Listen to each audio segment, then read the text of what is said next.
মাহে রমাদান ২০২৫ উপলক্ষে ইনসাইটস এর বিশেষ আয়োজন, পবিত্র কোরআন মাজিদের সহজ সরল বাংলা অনুবাদ। আজ শুনছেন পঞ্চম পাড়ার সাবলীল অনুবাদ।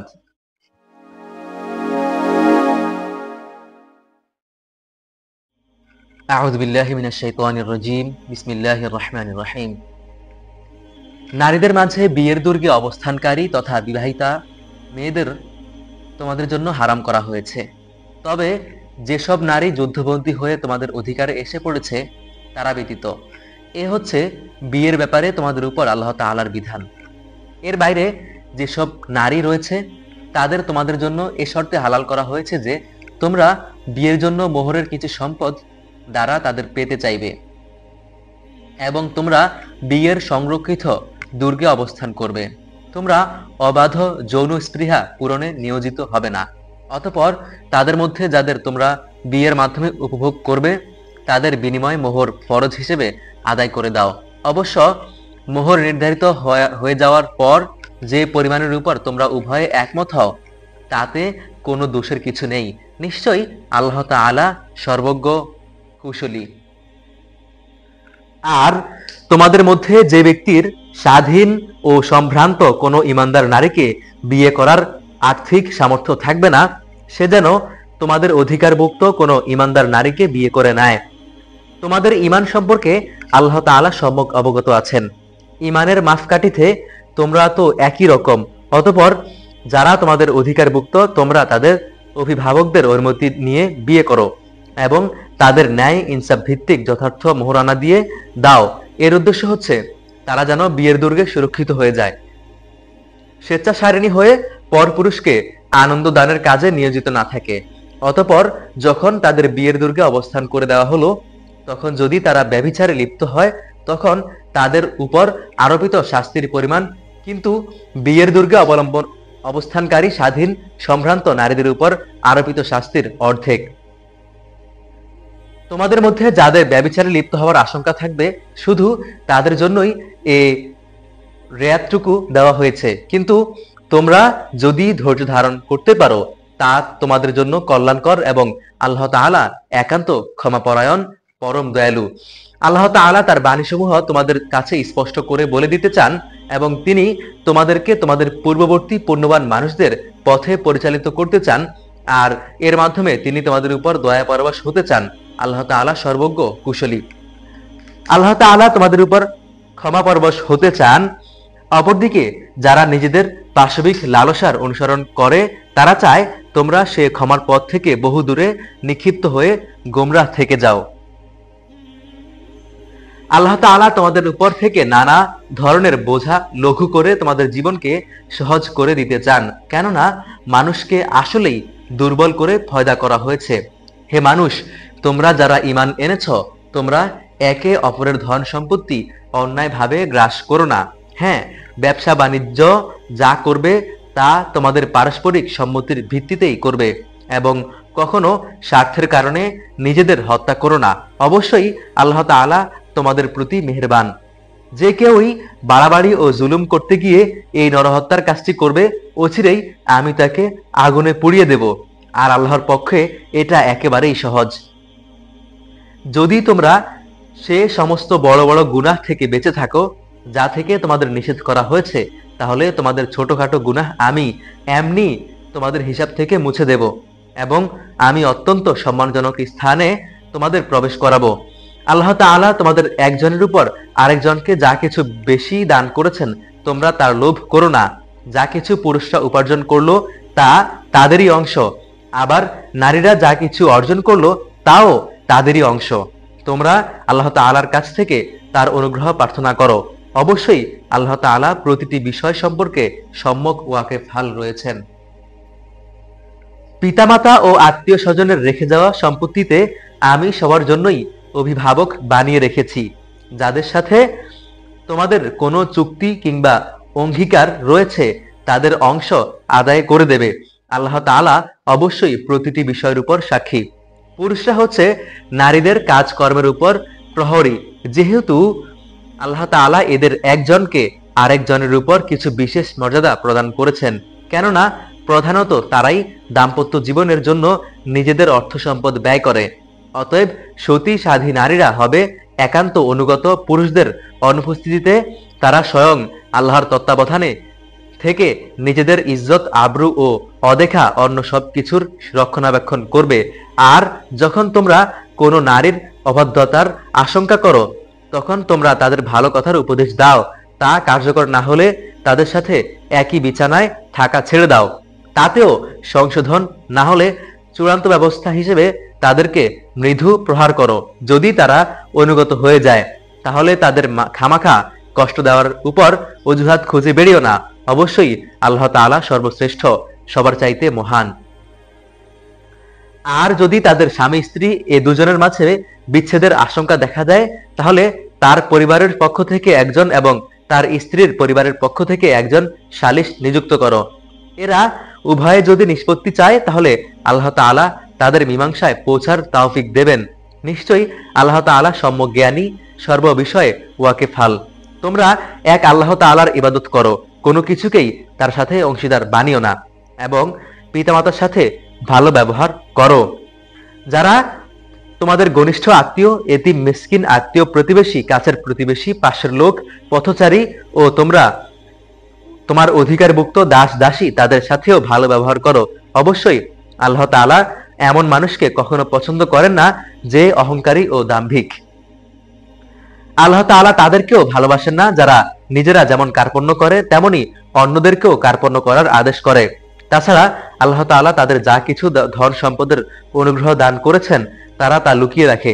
আমি কাফিরদের জন্য এক লাঞ্ছনাদায়ক শাস্তির ব্যবস্থা করে রেখেছি। আল্লাহ তাআলা তাদের পছন্দ করেন না যারা লোক দেখানোর উদ্দেশ্যে নিজেদের ধন সম্পদ ব্যয় করে। তারা আল্লাহ তাআলা এবং শেষ বিচারের দিনকেও বিশ্বাস করে না। আর শয়তান যদি কোনো ব্যক্তির সাথী হয় তাহলে বুঝতে হবে সে বড়ই খারাপ সাথী। কি এমন দুর্যোগ তাদের উপর দিয়ে বয়ে যেত যদি তারা শয়তানকে সাথী বানানোর বদলে আল্লাহ তাআলা ও পরকাল দিবসের উপর ঈমান আনত। আল্লাহ তাআলা তাদের যা কিছু দান করেছেন তা থেকে তারা খরচ করত। আল্লাহ তাআলা অবশ্যই তাদের সম্পর্কে জানেন।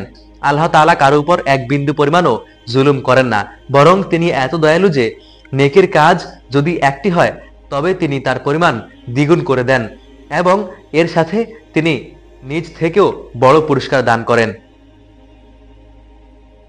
সেদিন অবস্থাটা কেমন হবে যখন আমি প্রত্যেক উম্মতের কাজের সাক্ষী হিসেবে তাদের নবীকে এনে হাজির করব।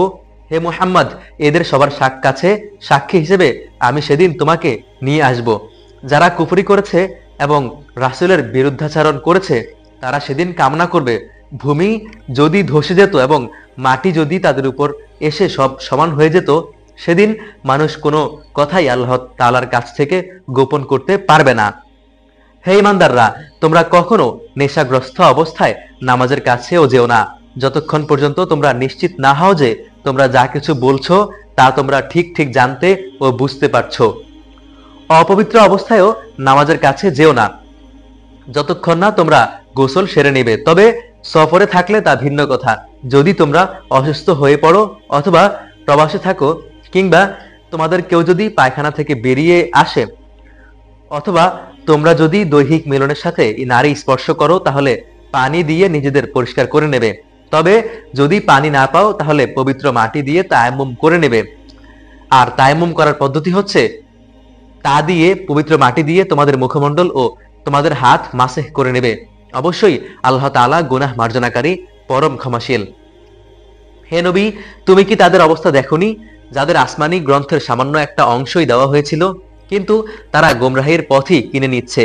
তারা চায় তোমরা যেন পথভ্রষ্ট হয়ে যাও। তোমাদের দুশমনদের আল্লাহ তাআলা ভালো করে জানেন। অভিভাবক হিসেবে আল্লাহ তাআলাই যথেষ্ট, সাহায্যকারী হিসেবেও আল্লাহ তাআলাই যথেষ্ট। ইহুদি জাতির মধ্যে কিছু লোক এমন আছে যারা রাসূলের কথাগুলোকে মূল জায়গা থেকে সরিয়ে বিকৃতি করে দেয়।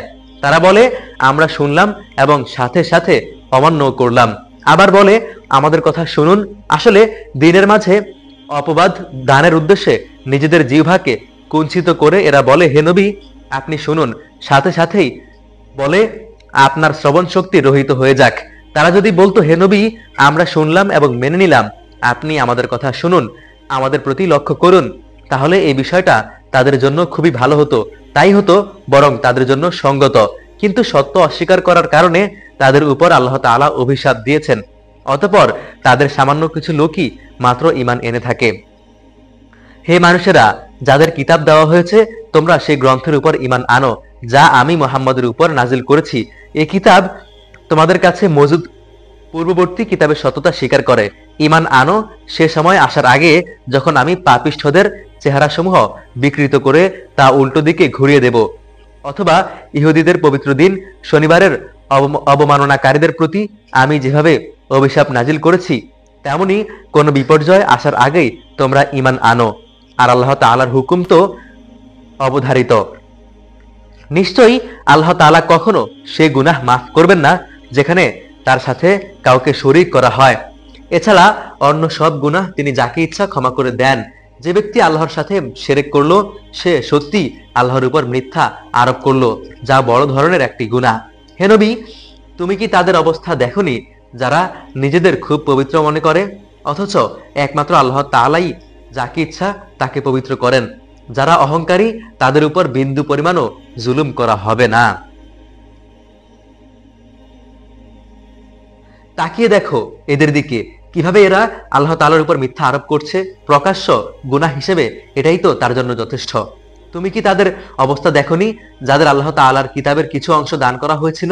তারা আস্তে আস্তে নানা ধরনের ভিত্তিহীন অমূলক জাদুমন্ত্র জাতীয় জিনিস ও বহুতর মিথ্যা মাবুদের উপর ঈমান আনত, এবং এ কাফেরদের সম্পর্কে তারা বলতে লাগলো, ঈমানদারদের তুলনায় এরাই তো বেশি সঠিক ও পথের উপর রয়েছে।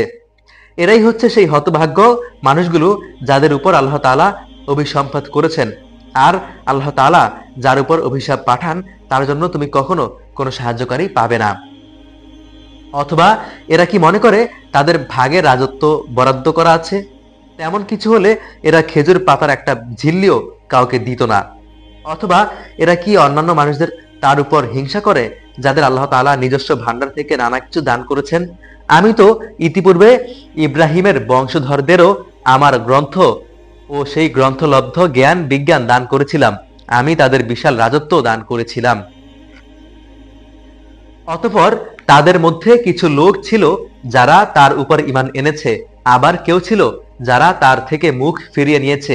এদের জন্য জাহান্নামের জ্বলন্ত আগুনই যথেষ্ট। যারা আমার আয়াতসমূহ অস্বীকার করেছে আমি অচিরেই তাদের জাহান্নামের আগুনে পুড়িয়ে দেব।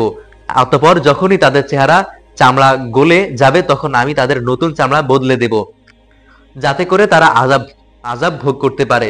অবশ্যই আল্লাহ তাআলা মহাপরাক্রমশালী, বিজ্ঞ, কুশলী। অপরদিকে যারা ঈমান এনেছে এবং ভালো কাজ করেছে তাদের অচিরেই আমি এমন এক জান্নাতে প্রবেশ করাবো যার তলদেশ দিয়ে ঝর্ণাধারা প্রবাহিত হবে। সেখানে তারা থাকবে চিরকাল। তাদের জন্য থাকবে পূত পবিত্র সঙ্গী ও সঙ্গিনীরা। সর্বোপরি আমি তাদের এক চির স্নিগ্ধ ছায়ায় প্রবেশ করিয়ে দেব। অবশ্যই আল্লাহ তাআলা তোমাদের নির্দেশ দিচ্ছেন, তোমরা আমানতসমূহ তাদের যথার্থ মালিকের কাছ থেকে সুপর্দ করে দেবে। আর যখন মানুষের মাঝে কোনো কিছুর ব্যাপারে তোমরা বিচার ফয়সালা করো তখন তা ন্যায় ও ইনসাফের ভিত্তিতে করবে। আল্লাহ তাআলা তার মাধ্যমে তোমাদের যা কিছু উপদেশ দেন তা সত্যি সুন্দর। অবশ্যই আল্লাহ তাআলা সবকিছু দেখেন এবং শুনেন। হে ঈমানদার মানুষেরা, তোমরা আল্লাহর আনুগত্য করো তার রাসূলের এবং সেসব লোকদের যারা তোমাদের মাঝে দায়িত্বপ্রাপ্ত।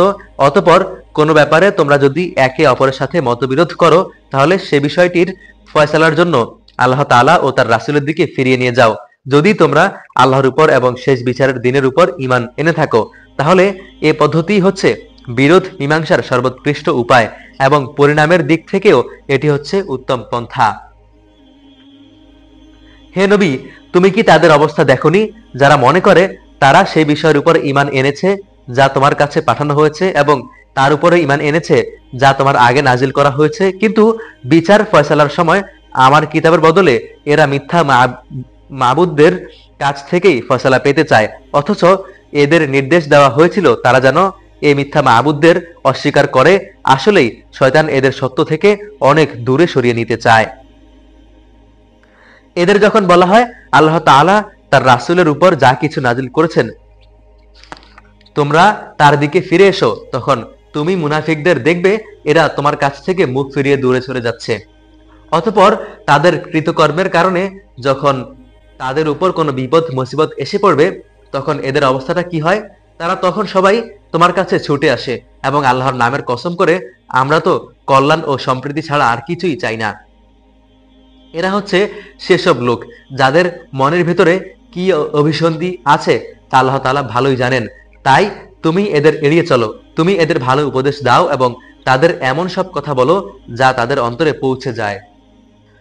আমি যখনই জনপদে কোনো রাসূল পাঠিয়েছি তাকে এজন্যই পাঠিয়েছি যে আল্লাহর নির্দেশ অনুযায়ী তার আনুগত্য করা হবে।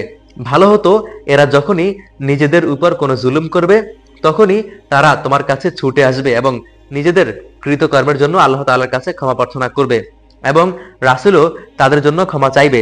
তাহলে তারা অবশ্যই আল্লাহকে পরম ক্ষমাশীল ও অতীব দয়ালু হিসেবে দেখতে পেত। হে নবী, তোমার মালিকের শপথ, এরা কিছুতেই ঈমানদার হতে পারবে না যতক্ষণ না তারা তাদের যাবতীয় মতবিরোধের ফয়সালার তোমাকে শর্তহীন বিচারক মেনে নেবে। অতঃপর তুমি যা ফয়সালা করবে সে ব্যাপারে তাদের মনে কোনো দ্বিধাদ্বন্দ্ব থাকবে না এবং তোমার সিদ্ধান্ত তারা সর্বশান্তকরণে মেনে নেবে।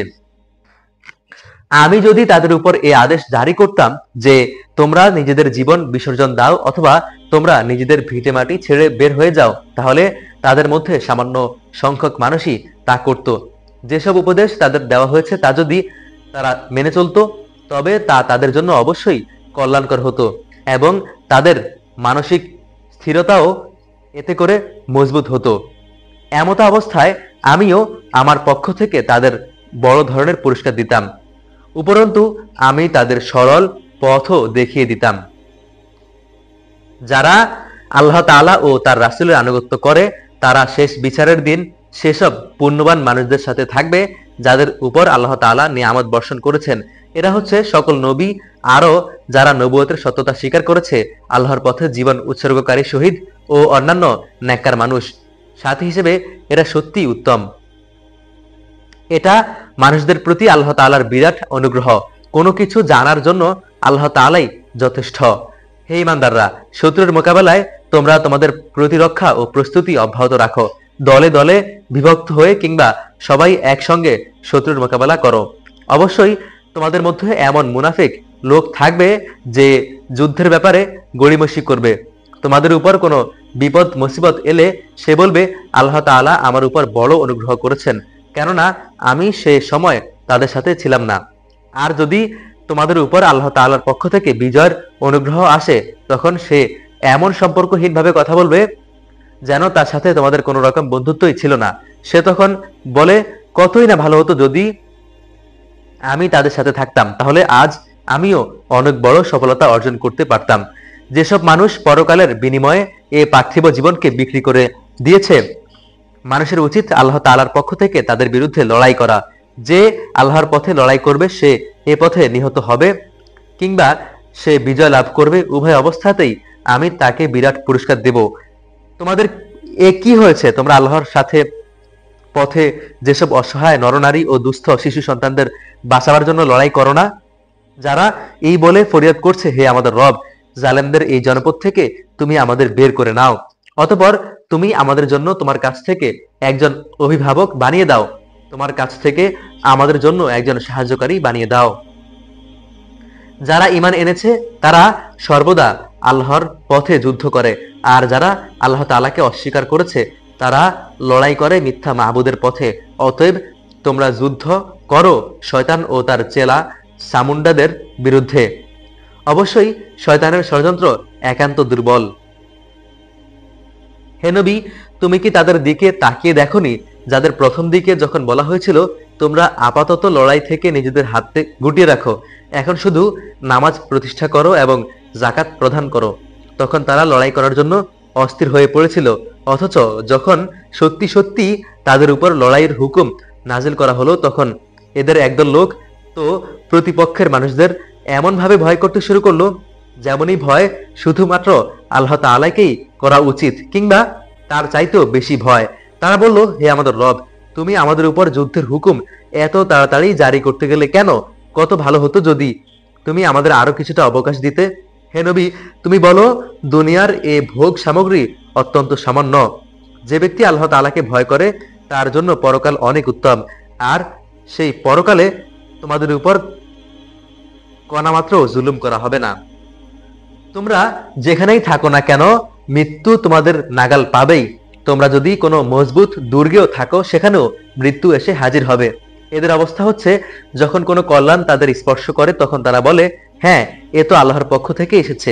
অপরদিকে যখন কোনো ক্ষতি ও অকল্যাণ তাদের স্পর্শ করে তখন তারা বলে, এসব তো তোমার কাছ থেকে এসেছে। তুমি তাদের বলে দাও, কল্যাণ অকল্যাণ সবকিছুই আল্লাহর পক্ষ থেকে আসে। এ জাতির হয়েছে কি, এরা মনে হয় কথাটা বুঝতেই চায় না। যে কল্যাণই তুমি লাভ করো না কেন, মনে রেখো তা আল্লাহর পক্ষ থেকেই আসে, আর যেটুকু অকল্যাণ তোমার উপর আসে তা আসে তোমার নিজের কাছ থেকে। আমি তোমাকে মানুষদের জন্য রাসূল বানিয়ে পাঠিয়েছি, আর সাক্ষী হিসেবে তো আল্লাহ তাআলাই যথেষ্ট। যে ব্যক্তি রাসূলের আনুগত্য করে সে যেন আল্লাহরই আনুগত্য করে, আর যে ব্যক্তি এই আনুগত্য থেকে মুখ ফিরিয়ে নেয়, মনে রেখো তাদের উপর আমি তোমাকে প্রহরী বানিয়ে পাঠাইনি। তারা বলে, আমরা তোমার আনুগত্য স্বীকার করি, কিন্তু তারা যখন তোমার কাছ থেকে দূরে সরে যায় তখন তাদের একদল লোক রাতের বেলায় একত্রিত হয়ে ঠিক তুমি যা বলো তার বিরুদ্ধেই সলা পরামর্শ করে। তারা রাতের বেলায় যা সলা পরামর্শ করে আল্লাহ তাআলা সেসব কর্মকাণ্ডগুলো লিখে রাখছেন। অতএব তুমি এদের এড়িয়ে চলো এবং শুধু আল্লাহ তাআলার উপরই ভরসা রাখো। অভিভাবক হিসেবে তো আল্লাহ তাআলাই যথেষ্ট। এরা কি কোরআন নিয়ে চিন্তা ভাবনা করে না, চিন্তা গবেষণা করে না? এই গ্রন্থটা যদি আল্লাহ তাআলা ছাড়া অন্য কারো কাছ থেকে আসতো তাহলে তাতে অবশ্যই তারা অনেক গরমিল দেখতে পেত। এদের কাছে যখন নিরাপত্তা কিংবা ভয়জনিত কোনো খবর আসে তখন সত্য মিথ্যা যাচাই না করেই এরা তা প্রচার করে বেড়ায়। তারা যদি এই বিষয়টা আল্লাহর রাসূল এবং তাদের দায়িত্বপ্রাপ্ত ব্যক্তিকে জানিয়ে দিত তাহলে এমন সব লোকেরা তা জানতে পারত যারা তাদের মধ্য থেকে সেই খবরের যথার্থতা যাচাই করতে পারত। যদি তোমাদের উপর আল্লাহর অনুগ্রহ না থাকতো তাহলে এ প্রচারণার ফলে হাতে গোনা কিছু লোক ছাড়া তোমরা অধিকাংশই শয়তানের আনুগত্য করতে। অতঃপর হে নবী, তুমি আল্লাহর পথে লড়াই করো, তোমাকে শুধু তোমার কাজকর্মের জন্যই দায়ী করা হবে। তুমি মুমিনদের আল্লাহ তাআলার পথে লড়াই করতে উদ্বুদ্ধ করতে থাকো। সম্ভবত আল্লাহ তাআলা অচিরেই কাফেরদের শক্তি চূর্ণ বিচ্ছিন্ন করে দেবেন। আল্লাহ তাআলা শক্তিতে প্রবল, শক্তিদানে তিনি কঠোরতর। যদি কোনো ব্যক্তি কোনো ভালো কাজের সুপারিশ করে তাহলে তাতে অবশ্যই তার অংশ থাকবে। আবার যে ব্যক্তি কোনো অন্যায় কাজের ব্যাপারে সুপারিশ করবে তার সৃষ্ট অকল্যাণও তার অংশ থাকবে।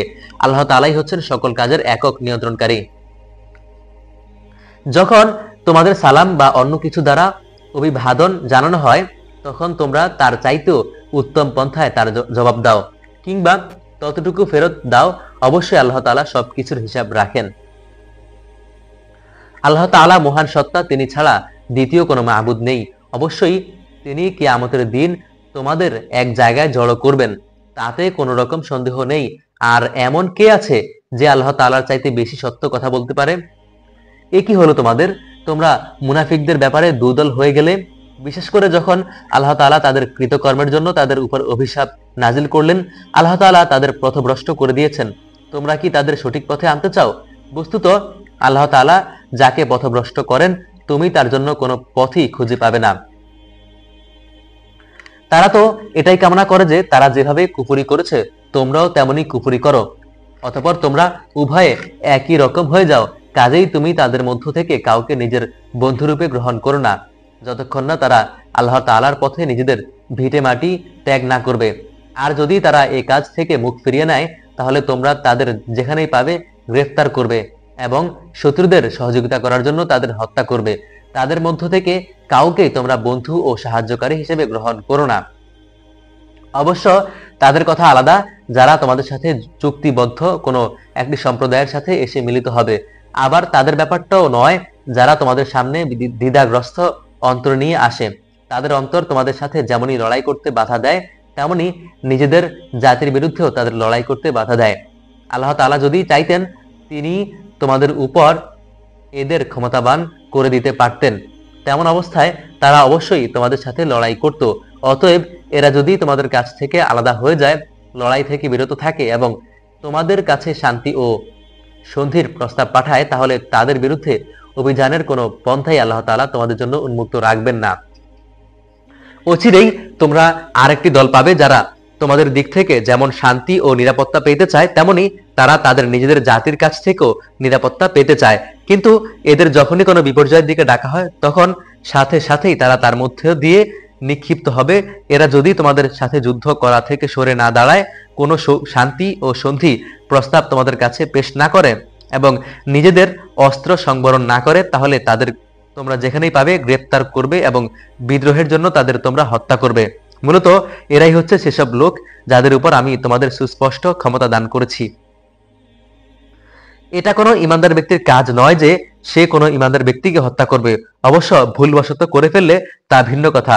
যদি কোনো ইমানদার ব্যক্তি আরেকজন ইমানদার ব্যক্তিকে ভুল করে হত্যা করে, তাহলে বিনিময় হিসেবে সে একজন দাস মুক্ত করে দেবে এবং নিহত ব্যক্তির পরিবার পরিজনকে তার রক্তের মূল্য পরিশোধ করে দেবে।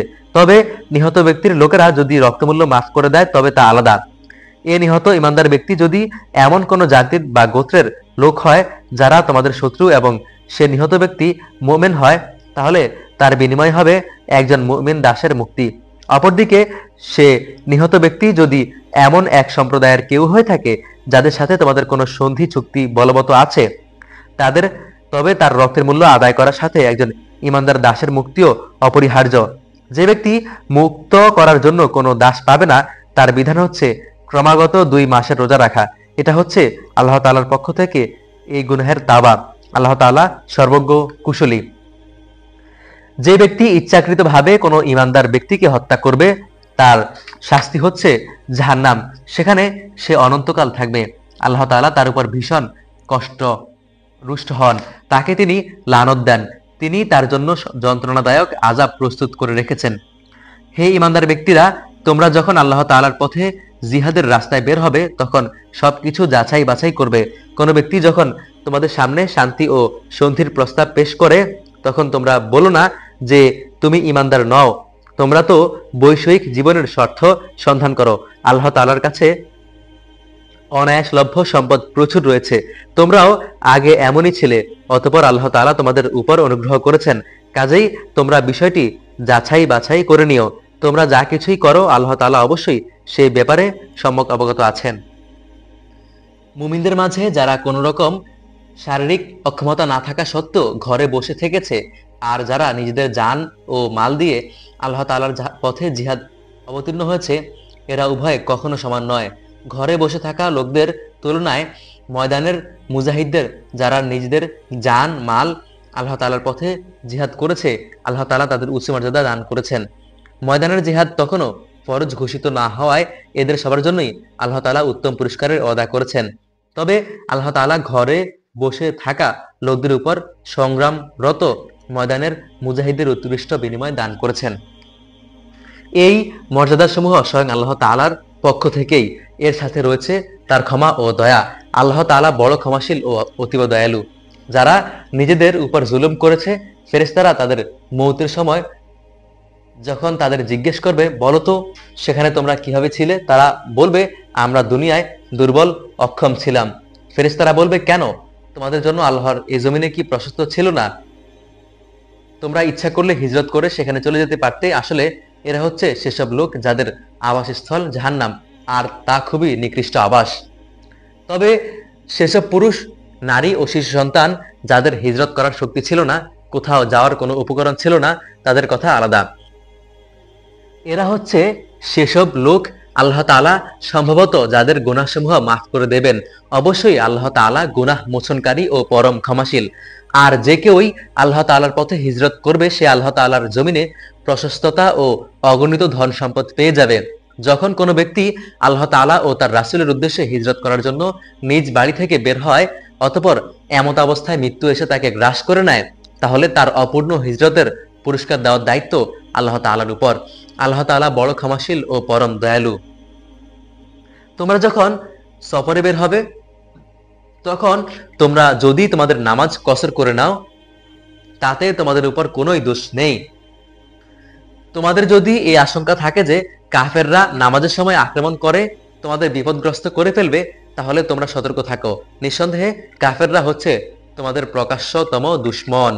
হে নবী, তুমি যখন মুসলমানদের মাঝে অবস্থান করবে এবং যুদ্ধাবস্থায় যখন তুমি তাদের ইমামতির জন্য নামাজে দাঁড়াবে, তখন যেন তাদের একদল তোমাদের সাথে নামাজে দাঁড়ায় এবং তারা যেন তাদের অস্ত্র সাথে নিয়ে সতর্ক রাখে। অতঃপর তারা যখন নামাজের সিজদা সম্পন্ন করে নেবে, তখন তারা তোমাদের পেছন থেকে দ্বিতীয় দল যারা তখনও নামাজ পড়েনি তারা তোমাদের সাথে এসে নামাজ আদায় করবে। কিন্তু সর্বাবস্থায় তারা যেন সতর্কতা অবলম্বন করে এবং সশস্ত্র অবস্থায় থাকে, কারণ কাফেররা তো এই সুযোগটুকুই চায়। যদি তোমরা তোমাদের মাল সামানা ও অস্ত্র শস্ত্র সম্পর্কে একটু অসাবধান হয়ে যাও, যাতে করে তারা তোমাদের উপর আকস্মিকভাবে ঝাঁপিয়ে পড়তে পারে। অবশ্য অতিরিক্ত বৃষ্টি বাদলের জন্য যদি তোমাদের কষ্ট হয় কিংবা শারীরিকভাবে তোমরা যদি অসুস্থ হয়ে পড়ো, তাহলে কিছুক্ষণের জন্য তোমরা অস্ত্র রেখে দিতে পারো। অস্ত্র রেখে দিলেও তোমরা কিন্তু নিজেদের সাবধানতা বজায় রাখবে। অবশ্যই আল্লাহ তাআলা কাফেরদের জন্য এক অপমানকর আযাব নির্দিষ্ট করে রেখেছেন। অতঃপর তোমরা যখন নামাজ শেষ করে নেবে, তখন দাঁড়িয়ে, বসে এবং তোমাদের শোয়া অবস্থায় আল্লাহ তাআলাকে স্মরণ করতে থাকবে। এরপর যখন তোমরা পুরোপুরি স্বস্তি বোধ করবে, তখন যথারীতি নামাজ আদায় করবে। অবশ্যই নামাজ ঈমানদারদের উপর সুনির্দিষ্ট সময়ের সাথেই ফরজ করা হয়েছে। কোন শত্রু দলের পেছনে ধাওয়া করার সময় তোমরা বিন্দু মাত্র মনোবল হারিও না। তোমরা যদি কষ্ট পেয়ে থাকো তাহলে জেনে রাখো তারাও তো তোমাদের মতো কষ্ট পাচ্ছে, ঠিক যেমনই ভাবে তোমরা কষ্ট পাচ্ছ। কিন্তু তোমরা আল্লাহ তাআলার কাছ থেকে যে জান্নাত আশা করো, তারা তো সেটা করে না। আল্লাহ তাআলা সর্বজ্ঞ কুশলী। অবশ্যই আমি সত্য দিনের সাথে তোমার উপর এ গ্রন্থ নাজিল করেছি, যাতে করে আল্লাহ তাআলা তোমাকে ওহী দ্বারা যা দেখিয়েছেন তার আলোকে তুমি মানুষদের বিচার মীমাংসা করতে পারো। মীমাংসার সময় তুমি কখনো বিশ্বাসঘাতকদের পক্ষে তর্ক করো না। তুমি আল্লাহ তাআলার কাছ থেকে ক্ষমা প্রার্থনা করো। অবশ্যই আল্লাহ তাআলা বড় ক্ষমাশীল ও পরম দয়ালু। যারা নিজেদের সাথে বিশ্বাসঘাতকতা করে, তুমি কখনো এমন সব লোকের পক্ষ নিয়ে কোনো বিতর্ক করো না। অবশ্যই আল্লাহ তাআলা যাকে কখনো পছন্দ করেন না, যে পাপিষ্ঠ বিশ্বাসঘাতক। এরা মানুষদের কাছ থেকে নিজেদের কর্ম লুকিয়ে রাখতে চায়, যদিও আল্লাহ তাআলার কাছ থেকে তারা কিছুই লুকাতে পারবে না। তারা যখন রাতের অন্ধকারে এমন সব বিষয়ে সলা পরামর্শ করে যেসব কথা ও কাজ আল্লাহ তাআলা পছন্দ করেন না, তখনও তিনি তাদের সাথেই থাকেন। এরা যা কিছু করে তা আল্লাহ তাআলা পুরোপুরি পরিবেষ্টন করে আছেন। হ্যাঁ, এরাই হচ্ছে সেসব লোক দুনিয়ার জীবনে সঠিক জ্ঞানের অভাবে তোমরা যাদের পক্ষে কথা বলেছ, কিন্তু কিয়ামতের দিনে আল্লাহ তাআলা সামনে কে তাদের পক্ষে কথা বলবে, কিংবা কে তাদের উপর সেদিন অভিভাবক হবে? যে ব্যক্তি গুনাহের কাজ করে অথবা গুনাহ করে নিজের উপর জুলুম করে, সে আল্লাহ তাআলার কাছে ক্ষমা প্রার্থনা করে, তখন সে আল্লাহ তাআলাকে পরম ক্ষমাশীল ও অতীব দয়ালু হিসেবে পাবে। যে ব্যক্তি কোনো গুনাহের কাজ করে, সে এর দ্বারা নিজেই নিজের ক্ষতি সাধন করে। আল্লাহ তাআলা সবকিছুই জানেন, তিনি কুশলী। যে ব্যক্তি একটি অন্যায় কিংবা পাপ কাজ করে কিন্তু সে দোষ চাপিয়ে দিল একজন নির্দোষ ব্যক্তির উপর, এ কাজের ফলে সে প্রকারান্তরে সাংঘাতিক একটি অপবাদ ও জঘন্য গুনাহের বোঝা নিজের ঘাড়ে উঠিয়ে নিল। যদি তোমার উপর আল্লাহ তাআলার অনুগ্রহ ও দয়া না থাকতো, তাহলে এদের একদল লোক তো তোমাদের প্রায় ভুল পথে পরিচালিত করেই ফেলেছিল, যদিও তারা এই আচরণ দিয়ে তাদের নিজেদের ছাড়া অন্য কাউকে পথভ্রষ্ট করতে পারছিল না। অবশ্য তাদের এ প্রতারণামূলক কাজ দ্বারা তারা তোমার কোনোই ক্ষতি সাধন করতে সক্ষম হতো না, কারণ আল্লাহ তাআলা তার গ্রন্থ ও সে গ্রন্থলব্ধ কলা কৌশল তোমার উপর নাজিল করেছেন এবং তিনি তোমাকে এমন সব কিছুর জ্ঞান শিক্ষা দিয়েছেন যা কখনো তোমার জানা ছিল না। আসলেই তোমার উপর আল্লাহ তাআলার অনুগ্রহ ছিল অনেক বড়। এদের অধিকাংশ গোপন সলা পরামর্শের ভিতরেই কোনো কল্যাণ নিহিত নেই। তবে যদি কেউ এর দ্বারা কাউকে কোনো দান, সদাকা, সৎকাজ, অন্য মানুষের মাঝে সংশোধন কর্মসূচি এর আদেশ দেয়, তা ভিন্ন কথা। আর আল্লাহ তাআলার সন্তুষ্টি অর্জনের লক্ষ্যে যদি কেউ এসব কাজ করে, তাহলে অতি শীঘ্রই আমি তাকে মহা পুরস্কার দেব। আবার যে ব্যক্তি তার কাছে প্রকৃত হেদায়েত স্পষ্ট হয়ে যাওয়ার পর রাসূলের বিরুদ্ধে এবং ইমানদারদের পথ ছেড়ে বেঈমান লোকদের অন্য ধরনের নিয়ম নীতির অনুসরণ করবে, তাকে আমি সেদিকেই ধাবিত করব যেদিকে সে ধাবিত হয়েছে। এর শাস্তি হিসেবে তাকে আমি জাহান্নামের আগুনে পুড়িয়ে দেব, আর তা কত নিকৃষ্ট আবাসস্থল। আল্লাহ তাআলা এই বিষয়টি কখনো ক্ষমা করবেন না যে তার সাথে কোনো কিছুকে শরীক করা হবে। এছাড়া অন্য সকল গুনাহ তিনি যাকে ইচ্ছা করেন তাকে ক্ষমা করে দেবেন। যে ব্যক্তি আল্লাহ তাআলার সাথে কাউকে শরীক করলো সে চরমভাবে গোমরাহ হয়ে গেল। আল্লাহকে ছাড়া এরা যদি কাউকে ডাকবে কোনো নির্দিষ্ট দেবীকে কিংবা কোনো বিদ্রোহী শয়তানকে, যে এভাবে ডাকে তাকে আল্লাহ তাআলা অভিশাপ দিয়েছেন, কারণ সে আল্লাহকে চ্যালেঞ্জ দিয়ে বলেছিল, আমি তোমার বান্দাদের এক অংশের নিজের দলে শামিল করেই ছাড়ব।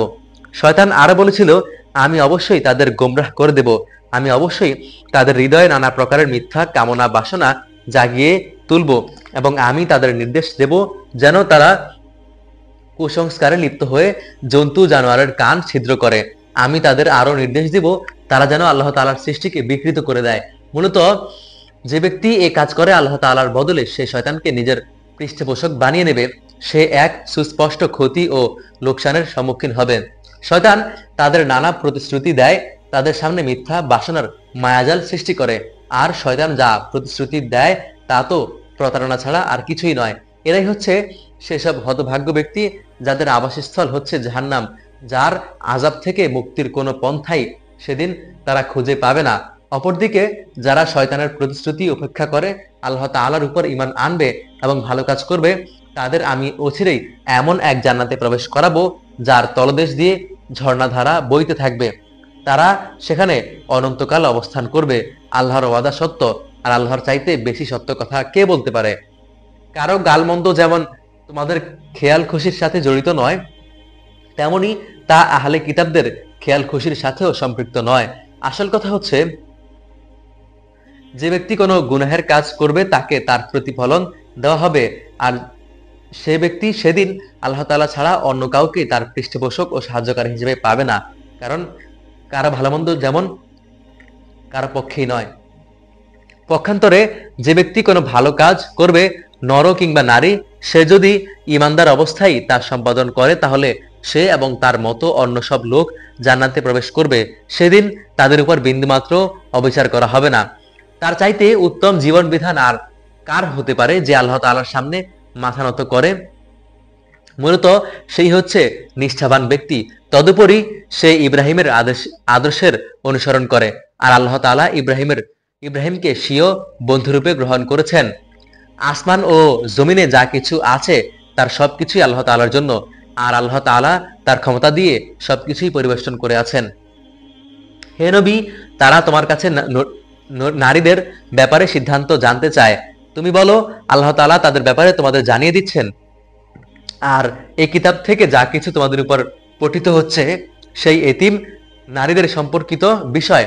তিনি তাদের যেসব অধিকার দান করেছেন যা তোমরা আদায় করতে চাও না, অথচ তোমরা তাদের বিয়ে ঠিকই করতে চাও। অসহায় শিশুদের ব্যাপারে তোমাদের বলা হচ্ছে, তোমরা যেন এতিমদের ব্যাপারে সুবিচার কায়েম করো। তোমরা যেটুকু ভালো কাজই করো, আল্লাহ তাআলা সে সম্পর্কে সঠিকভাবে অবহিত রয়েছেন। যদি কোনো স্ত্রী লোক তার স্বামীর কাছ থেকে দুর্ব্যবহার কিংবা অবজ্ঞার আশঙ্কা করে, তাহলে পারস্পরিক ভালোর জন্য তাদের উভয়ের মধ্যে আপোষ নিষ্পত্তি করে নিলে তাদের উপর এতে কোনো দোষ নেই, কারণ আপোষই হচ্ছে উত্তম। আসলে মানুষ লালসার দিকেই বেশি পরিমাণে ধাবিত হয়ে পড়ে, কিন্তু তোমরা যদি সততা ও তাকওয়া অবলম্বন করো তাহলে তাই তোমাদের জন্য ভালো। আল্লাহ তাআলা তোমাদের সব কর্মকাণ্ডই অবলোকন করেন। তোমরা কখনো একাধিক স্ত্রীর মাঝে ইনসাফ করতে পারবে না, যদিও মনে প্রাণে তোমরা তা চাইবে। তাই তাদের একজনের দিকে তুমি এককভাবে ঝুঁকে পড়ো না। মনে হবে আরেকজনকে তুমি ঝুলন্ত অবস্থায় রেখে দিয়েছ। তোমরা যদি সংশোধন এবং তাকওয়া অবলম্বন করো তাহলে তুমি দেখবে আল্লাহ তাআলা অতি ক্ষমাশীল ও পরম দয়ালু। অতঃপর যদি তারা একে অপরের কাছ থেকে বিচ্ছিন্ন হয়ে পড়ে তাহলে আল্লাহ তাআলা তার ভান্ডার থেকে দান করে তাদের সবাইকে পারস্পরিক মুখাপেক্ষিতা থেকে রেহাই দিবেন। আল্লাহ তাআলা প্রাচুর্যময় ও প্রশংসা ভাজন। আসমান জমিনে যা কিছু আছে সবই আল্লাহ তাআলার জন্য। তোমাদের আগেও যাদের কিতাব দেওয়া হয়েছিল তাদের ও তোমাদের আমি এই নির্দেশ দিয়েছিলাম যেন তারা ও তোমরা আল্লাহ তাআলাকে ভয় করো। যদি তোমরা আল্লাহকে অস্বীকার করো তাহলে জেনে রাখো আসমান জমিনে যা কিছু আছে সবকিছুই আল্লাহ তাআলার জন্য। আল্লাহ তাআলা কখনোই কারো মুখাপেক্ষী নন, সব প্রশংসা তারই। অবশ্যই আসমান জমিনের সব কয়টি জিনিসের মালিকানা আল্লাহর। অভিভাবক হিসেবে আল্লাহ তাআলাই যথেষ্ট। হে মানুষ, তিনি চাইলে যে কোনো সময় জমিনের কর্তৃত্ব থেকে তোমাদের অপসারণ করে অন্য কোনো সম্প্রদায়কে এনে বসিয়ে দিতে পারেন। এই কাজের উপর আল্লাহ তাআলা অবশ্যই ক্ষমতাবান। যে ব্যক্তি এই দুনিয়ার পুরস্কারটুকুই পেতে চায় তার জন্য জেনে রাখা উচিত আল্লাহ তাআলার কাছে তো ইহকাল পরকাল এই উভয় কালের পুরস্কারই রয়েছে। আল্লাহ তাআলা সবকিছু শোনেন এবং সবকিছুই দেখেন। হে ঈমানদাররা, তোমরা ইনসাফের উপর দৃঢ়ভাবে কায়েম থেকো এবং আল্লাহ তাআলার জন্য সত্যের সাক্ষী হয়ে থাকো।